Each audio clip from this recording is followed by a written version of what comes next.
Welcome to our channel. Today we how to register with FordPass Charging for EV route planning step by step clearly. To begin, ensure you have your FordPass account set up. Download the FordPass app from your device's app store. Open the app and sign in using your FordPass credentials.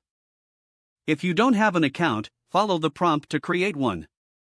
Once logged in, navigate to the charging section of the app. Tap on the Get Started button for charging services. You may be prompted to enter your vehicle's details. Fill in the required information about your electric vehicle.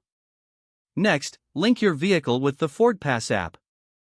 This might involve verifying your ownership through a VIN number. After your vehicle is linked, explore the EV route planning feature.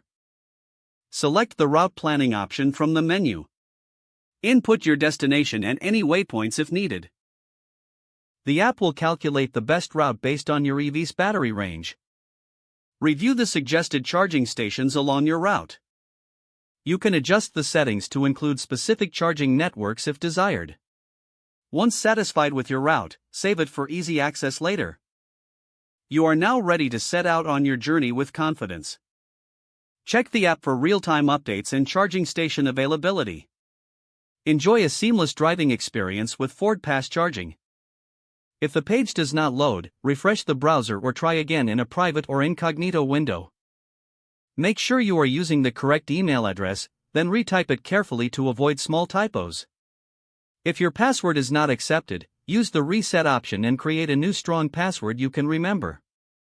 Check your spam folder for verification or security emails, then complete any requested confirmation steps.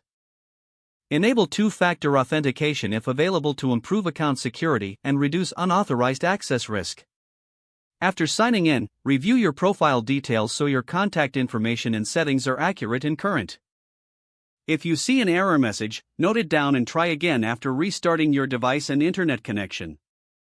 Log out when you finish, especially on shared devices, to keep your account and payment information secure. Don't forget to like this video and subscribe to our channel for more step-by-step tech guides.